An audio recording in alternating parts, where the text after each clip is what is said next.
जय हिंद मेरे दोस्तों, आपका स्वागत है आपके अपने यूट्यूब चैनल प्रीतम अकाडमी परिवार में। और मैं हूं सूरज कुमार। तो कैसे हैं आप लोग?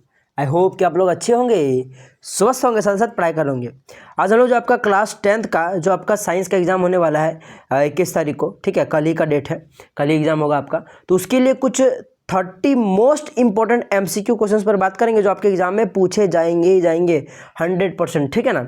चलिए स्टार्ट करते हैं। इससे पहले मैंने आपको और 2-3 वीडियो दिया हुआ है, ऐसे मैंने बहुत सारा वीडियो आपको दिया हुआ है। मैंने बहुत सारा ऑब्जेक्टिव सब्जेक्टिव का कई सारा मैंने आपको वीडियो लिया। अगर आप लोग पूरा देख लेते हो तो आपका एक भी क्वेश्चन नहीं छूटेगा। जिस प्रकार से मैंने मैथ का कराया था, आप लोगों ने देखा होगा कि मैथ का मैंने जितना क्वेश्चन बताया था 5 नंबर का, बाकी सब आया हुआ था, एक भी क्वेश्चन बाहर नहीं गया था। जिन्होंने 5 नंबर का पूरा सीरीज देखा था उनसे पूछ लीजिएगा, एक भी क्वेश्चन नहीं छूटा था। तो भाई साहब इसी प्रकार से आप लोग सारे वीडियो को देख सकते हो, उसके लिए अलग से प्लेलिस्ट बना हुआ है, ठीक है, हमारे चैनल में। तो चलिए स्टार्ट करते हैं हम लोग। आज के इस वीडियो पर ज़्यादा बात नहीं करेंगे। सबसे पहला आज का जो हमारा क्वेश्चन लिखा हुआ है कि यदि आपतन कोण का मान 60 डिग्री है तो परावर्तन कोण का मान क्या होगा। यहाँ पे देखो भाई साहब, इससे पहले वाला जो मैंने वीडियो कराया था उसमें आपको आपतन कोण और परावर्तन कोण दोनों मिश्रित रूप से आपको दिया हुआ था। तो हम लोगों ने उसको आधा करके आंसर बताया था। आप लोगों ने वीडियो देखा होगा इससे पहले वाला, जो कि मैंने कल रात को ही डाला हुआ है, तो आपको पता होगा। बाकी इस वीडियो में क्या है कि साफ सुथरा कह रहा है कि आपको यहाँ पे आपतन कोण का मान दिया हुआ है, यानी कि कोण आई का मान दिया हुआ है 60 डिग्री, कोण आर का मान पूछ रहा है, परावर्तन कोण का मान पूछ रहा है। तो भाई साहब आपतन कोण परावर्तन कोण आपस में भाई बराबर होता है, कोण आई बराबर में कोण आर होता है। तो यानी कि जो आर का वैल्यू होगा वो भी 60 डिग्री होगा। तो यहाँ पे जो 60 डिग्री ऑप्शन में दिख रहा है आपके पास, सी नंबर का, ये आपका करेक्ट हो जाएगा, ठीक है। आई होप कि आपको चीजें क्लियर हो गई होंगी। चलो हम लोग नेक्स्ट क्वेश्चन की ओर बढ़ते हैं। लिखा 2 नंबर का प्रश्न लिखा है कि मुख्य अक्ष के समांतर आने वाली किरण दर्पण से परावर्तन के बाद जिस बिंदु से मिलती है उस बिंदु को क्या कहते हैं। तो मान लो कि ये आपके पास कोई दर्पण है, ठीक है, ये आपका मान लो कि मैंने यहाँ पे अवतल दर्पण ले लिया, ठीक है। अब अवतल दर्पण लो चाहे उत्तल लो, बात बराबर ही है। तो यहाँ से मान लो ये आपका मुख्य अक्ष है, ठीक है। तो मुख्य अक्ष के समांतर अगर कोई किरण आती है तो दर्पण से परावर्तन के पश्चात वो जो गुजरेगी ना, कहाँ से गुजरेगी पता है, इस दर्पण के मुख्य फोकस ऐप से होकर गुजरेगी, ठीक है। तो यहाँ पे आप लोग देख सकते हो जो कि आपके पास फोकस ए नंबर का ऑप्शन है वो करेक्ट हो जाएगा, ठीक है। चलिए हम लोग आगे बढ़ते 3 नंबर के प्रश्न पे। लिखा हुआ है कि यदि वक्रता त्रिज्या का मान 54 सेंटीमीटर है तो फोकस दूरी क्या होगी। यहाँ पे वक्रता त्रिज्या यानी कि आपको सी का वैल्यू, बड़ा आर का वैल्यू दिया हुआ है, ठीक है, बड़ा आर का वैल्यू दिया हुआ है। वक्रता त्रिज्या को हम लोग बड़ा से डिनोट करते हैं और फोकस को हम लोग छोटा एफ से डिनोट करते हैं, ठीक है। तो बड़ा आर का वैल्यू आपके पास 54 सेंटीमीटर दिया हुआ है, आपको छोटा एफ यानी कि फोकस पूछा है। तो आपको पता होगा कि जो आपके पास फोकस होता है ना वो वक्रता त्रिज्या की आधी होती है, यानी कि एफ बराबर में r/2 हो जाएगा। आर का मान यहाँ पे 54 है, तो 54/2 यानी कि 54 को आधा कर दो, काट दोगे तो ये कितना आ जाएगा, 27 आ जाएगा। और चूंकि सेंटीमीटर में क्वेश्चन में दिया हुआ था इसलिए ये भी आंसर सेंटीमीटर में होगा। तो यहाँ पे 27 सेंटीमीटर आपका सही आंसर हो जाएगा, बी नंबर का। चलिए आगे बढ़ते हम लोग। लिखा है कि अवतल दर्पण के सामने किसी वस्तु को कहां पर रखा गया है जिससे उसके समान आकार का उल्टा प्रतिबिंब बनेगा। तो भाई साहब आपको पता है कि अवतल दर्पण में अगर हम लोग यहाँ पे सी पर अगर कोई बीम को रखेंगे तो वो दर्पण से परावर्तन के पश्चात जो प्रतिबिंब बनेगा वो सी पर ही बनेगा, बस नीचे की ओर बनेगा, यानी कि उल्टा बनेगा और वास्तविक बनेगा और समान साइज का बनेगा। इसलिए हम लोग कहाँ पर रखेंगे, सी पर, वक्रता केंद्र पर, ठीक है। तो सी नंबर का ऑप्शन आपका जो कि लिखा हुआ वक्रता केंद्र, ये करेक्ट हो जाएगा। 5 नंबर के प्रश्न पर लिखा हुआ है कि अवतल दर्पण का उपयोग निम्नलिखित में किस वस्तु में किया जाता है। भाई साहब ये नेक्स्ट सेट का क्वेश्चन था, रिपीटेड क्वेश्चन है, इसको मैं नहीं बताने वाला, मैंने अगला वीडियो में बताया हुआ जो कल रात को मैंने लिया था, ठीक है। कमेंट करके बताइएगा। लिखा हुआ यहाँ पे 6 नंबर का प्रश्न लिखा है कि प्रकाश की किरण एक माध्यम से दूसरे माध्यम में जाने पर अपने मुख्य पथ से विचलित हो जाना किस घटना है, या फिर बोलो कि कौन सी घटना है। तो भाई साहब याद रखिएगा, कोई प्रकाश की किरण या फिर बोलो प्रकाश की किरण अगर एक माध्यम से दूसरे माध्यम जाती है, मान लो कि पानी से अगर वायु में जा रही है, फिर वायु से पानी में जा रही है, फिर वायु से कांच में जा रही है, कांच से पानी में जा रही है, माना अलग अलग माध्यम में जैसे वो जाती है, वो क्या होता है कि वो थोड़ा मुड़ता है, या तो अभिलंब की ओर या फिर अभिलंब से दूर की ओर। तो ये घटना कौन सी घटना कहलाती है, तो ये प्रकाश का अपवर्तन की घटना कहलाती है, जो कि बी नंबर में आपको दिख रहा है, करेक्ट हो जाएगा। याद रख लीजिएगा, अगर सघन माध्यम से विरल माध्यम में जा रहे हैं, सघन माध्यम से यानी कि डेंस माध्यम से अगर नॉर्मल माध्यम में जा रहे हैं, तो याद रखिएगा जो आपका प्रकाश की किरण होती है वो अभिलंब से दूर हटती है। लेकिन अगर आप लोग विरल माध्यम से सघन माध्यम में जाओगे तो वो अभिलंब की ओर झुकती है, ठीक है। याद रखिए बात। चलिए आगे बढ़ते 7 नंबर के प्रश्न लिखा है कि निम्नलिखित में किस पदार्थ में प्रकाश की चाल सबसे अधिक होगी। तो याद रखिएगा एक रिलेशन होता है, मान लो मैं प्रकाश की चाल को भी से डिनोट करता हूं, तो ये होता है 1, ये जो होता है, जो आपके पास भी जो होता है ये इनवर्सली प्रोपोर्शनल होता है 1/μ का। अब म्यू क्या होता है, तो म्यू क्या होता है, किसी पदार्थ का अपवर्तनांक होता है। तो जिसका अपवर्तनांक जितना ज़्यादा होगा उसमें प्रकाश की चाल उतनी ही कम होगी, और जिसमें आपका म्यू का वैल्यू जितना कम होगा जिस पदार्थ में, उसमें प्रकाश की चाल उतना ही ज़्यादा होगी। तो आई होप कि आपको पता होगा कि इनमें से हीरा का जो अपवर्तनांक होता है वो सबसे ज़्यादा होता है। जो कि आपके पास एनसीईआरटी में दिया हुआ है 2.42 होता है। वायु का जो अपवर्तनांक होता है वो आपके पास होता है 1.0003 होता है, ठीक है। और यहाँ पे जो किरोसिन है, किरोसिन का जो अपवर्तनांक है आपके पास, ये जो होता है आपके पास, ये आपके पास होता है 1.44 होता है। और जो आपके पास बर्फ है उसका लगभग में आपके पास 1.31 हो सकता है होता है, ठीक है। तो यहाँ पे देख सकते हो कि सबसे कम अपवर्तनांक आपके पास वायु का है, तो जिसका जितना कम अपवर्तनांक उसका उसमें आपका सबसे ज़्यादा प्रकाश की चाल होगी, तो यहाँ पे सही आंसर वायु हो जाएगा। पर अगर ये पूछता है कि सबसे कम किस में होगा प्रकाश की चाल, तो हीरा में होता है, क्योंकि हीरा का सबसे ज़्यादा है जो कि आपके पास है 2.42 है, ठीक है। चलिए आगे बढ़ते हैं हम लोग। तो याद रखिएगा जिसका अपवर्तनांक जितना ज़्यादा उसमें प्रकाश की चाल उतनी कम, जितना कम अपवर्तनांक उतना ज़्यादा प्रकाश की चाल। 8 में लिखा है कि उत्तल लेंस, यहाँ पे उत्तल लेंस की बात चल रही है, किसकी बात चल रही है, उत्तल लेंस की बात चल रही है। क्या सामने किस स्थान पर वस्तु को रखने से उसका सीधा और आवर्धित प्रतिबिंब बनेगा। तो जिस प्रकार से हम लोग अवतल दर्पण में 6 जगह पे बिंबों को रखते हैं, ठीक है, उसी प्रकार से हम लोग उत्तल लेंस में 6 जगह पर रखते हैं। और उसमें से सिर्फ एक ही ऐसा कंडीशन है जो कि आपके पास होता है, ये प्रकाशिक केंद्र O और इसका जो आपके पास F होगा, यानी कि जो मुख्य फोकस होगा, उसके बीच में अगर आप लोग बिंब को रखोगे तो जो प्रतिबिंब बनेगा ना, वो आपका जो बिंब की ओर ही बनता है, यानी कि इसी साइड बनता है। और कैसा बनता है, सीधा बनता है और आभासी बनता है, साथ ही साथ वो थोड़ा बड़ा बनता है। तो इसलिए आपका सही आंसर हो जाएगा प्रकाशिक केंद्र और फोकस के बीच में, बी नंबर क्वेश्चन कट हो जाएगा।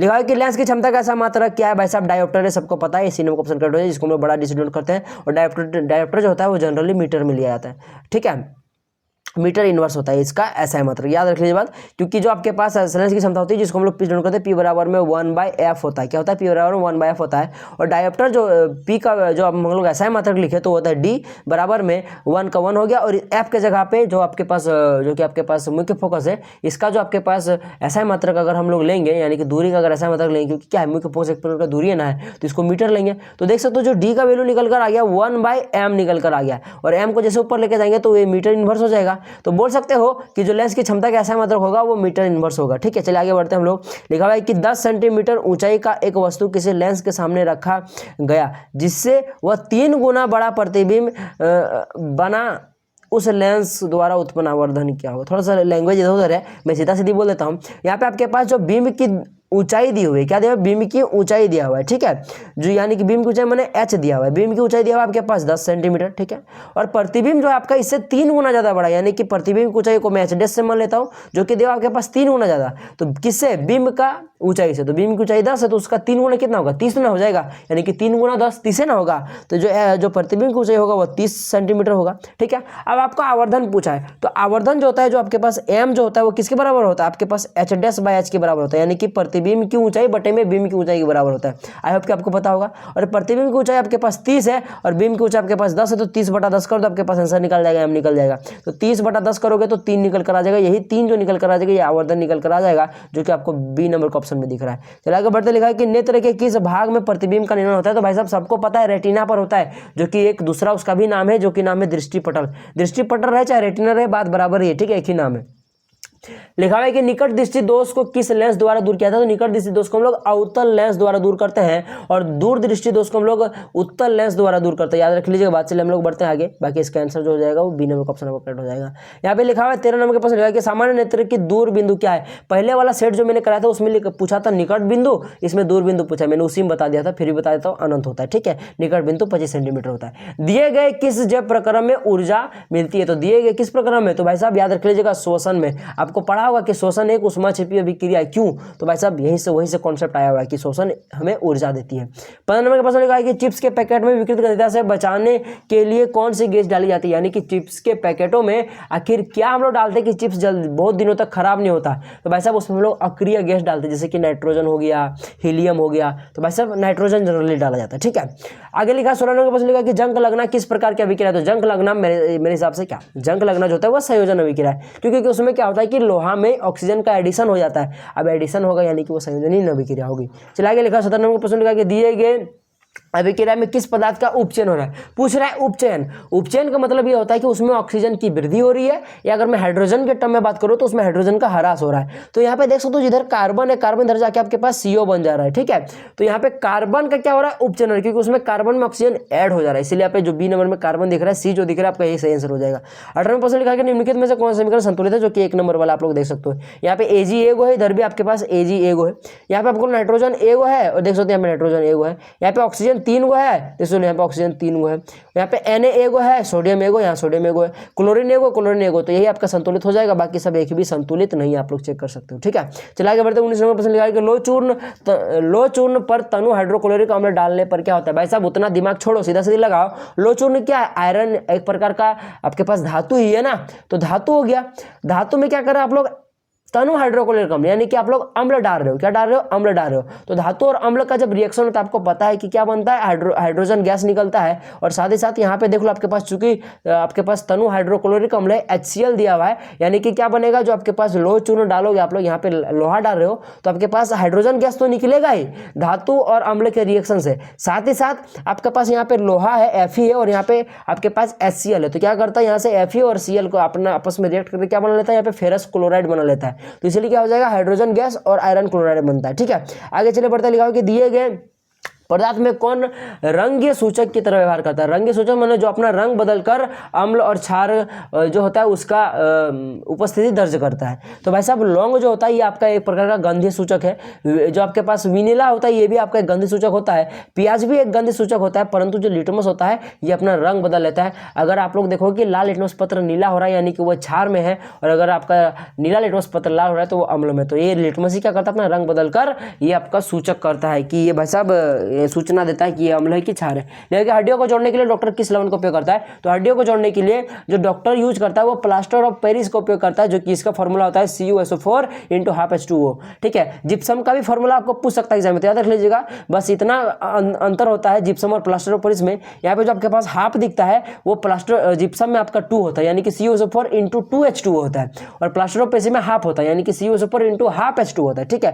याद रखिए बात। लीजिए प्लास्टर ऑफ पेरिस का भी सूत्र पूछ लिया, CuSO4 × ½ H2O, सी नंबर क्वेश्चन करेक्ट हो जाएगा। देखा कि दिए गए समीकरण में कौन अभिक्रिया हो रही है, कौन सी अभिक्रिया हो रही है भाई साहब, तो दिए गए समीकरण में देख सकते हो यहाँ पे कि आपके पास हाइड्रोजन और ऑक्सीजन का संयोग से एकल उत्पाद का निर्माण हो रहा है, जो कि आपके पास जल बन रहा है। तो आप लोगों ने पढ़ा होगा जब 2 या 2 से अधिक अभिकारक मिलकर एक उत्पाद का निर्माण करता है तो वो एक संयोजन अभिक्रिया कहलाती है, यानी कि नंबर क्वेश्चन आपका बिल्कुल करेक्ट हो जाएगा। लेगा यहाँ पे 24 नंबर प्रश्न में खट्टे फल में कौन सा अम्ल पाया जाता है। जनरली सभी खट्टे फलों में सिट्रिक अम्ल पाया जाता है, ठीक है। चलिए हम लोग आगे बढ़ते हैं। अब आप लोग कमेंट कर बताइए कि लैक्टिक अम्ल, कार्बोक्सिलिक अम्ल हो गया, ऑक्जेलिक अम्ल हो गया आपके पास, और एसिटिक अम्ल किस में पाया जाता है, आप लोग जरूर कमेंट करके बताइएगा, ठीक है। 25 नंबर का प्रश्न लिखा है कि कौन विलन अंडे के पीसे हुए कवच से अभिक्रिया कर एक गैस उत्पन्न करता है जो चूने के पानी को दूधिया कर देता है, इस विलयन में क्या होगा। तो सबसे पहली बात तो चूने को दूधिया कौन करता है, कार्बन डाइऑक्साइड करता है।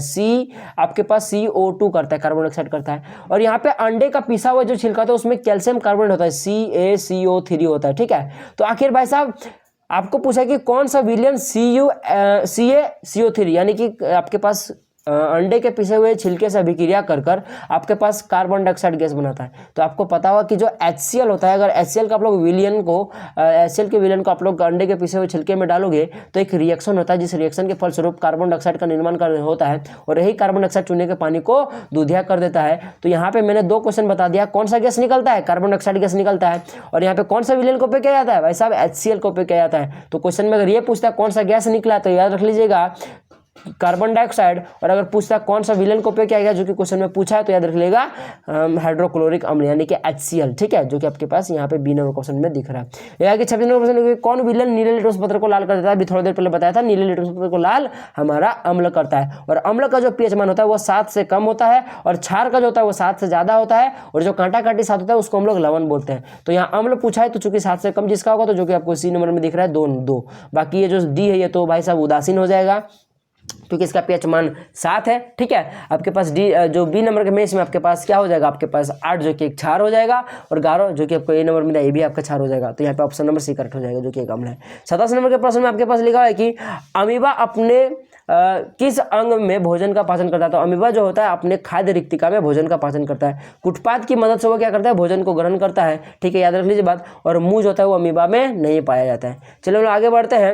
यहाँ पे देख लो आपके पास 28% हुआ है कि पाचन प्रक्रिया में आमाशय में कौन प्रोटीन का पाचन करता है? तो पाचन क्रिया में जो आपके पास पेप्सिन एंजाइम निकलता है वही क्या करता है? प्रोटीन का पाचन करता है। और वसा का पाचन कौन करता है? लाइपेज। मैंने थोड़ी देर पहले आपको बताया था, याद कर लीजिएगा। ठीक है, निम्नलिखित में किस जीव में प्राणी समभोजी पोषण पाया जाता है? प्राणी समभोजी पोषण, ठीक है, तो भाई साहब वो अमीबा में पाया जाता है। सीनियर क्वेश्चन कट, याद रख लीजिएगा। अमरबेल में परजीवी पोषण पाया जाता है, क्योंकि अमरबेल आई होप कि आप लोगों ने देखा होगा कि ये दूसरे पेड़ पौधों में लगता है, तो इसमें परजीवी पोषण हो जाएगा। कवक में मृतजीवी पोषण पाया जाता है, क्योंकि ये सड़े गले हुए मृत जीवों को खाता है। और आम क्या हो गया? आम एक स्वपोषी जीव है, क्योंकि ये पेड़ पौधा से पाया जाता है। पेड़ पौधा पे क्या होता है? स्वपोषी जीव होता है। ठीक है, अगला नेक्स्ट प्रश्न बहुत ही सिंपल प्रश्न है, बहुत ही अच्छा प्रश्न लिखा हुआ है यहाँ पे। मानव हृदय में कितने कोष्ठ होते हैं? भाई साहब मानव हृदय में 4 कोष्ठ होते हैं, क्योंकि हमें ज़्यादा से ज़्यादा एनर्जी की जरूरत पड़ती है, क्योंकि हम लोग बहुत ही जटिल प्राणी है। ठीक है, तो इस कारण से हमें ज़्यादा एनर्जी चाहिए। ज़्यादा एनर्जी के लिए हमें हृदय को ज़्यादा कोष्ठक का बनाना पड़ता है, ताकि वो हमारे पूरे शरीर में ब्लड को पंप कर सके। इसलिए जितना ज़्यादा कोष्ठ होगा वो उतना ज़्यादा रक्त को पंप कर पाएगा और उतना हमें एनर्जी की जरूरत है, इसलिए 4 कोष्ठ होते हैं। इसलिए डी नंबर क्वेश्चन आपका कट हो जाएगा। तो इस प्रकार से हम लोगों ने 30 प्रश्नों को कर लिया। आई होप कि आप लोगों ने सारे क्वेश्चंस को देख लिया होगा, अच्छे समझ लिया होगा। इसी प्रकार से मैं आपको फटाफट और भी बहुत सारा वीडियो दे दूंगा और कल जाके आप लोग फोड़ दीजिएगा एग्जाम में। ठीक है, चलिए मिलेंगे अगले वीडियो में, तब तक के लिए जय हिंद, जय भारत, आपका दिन शुभ हो।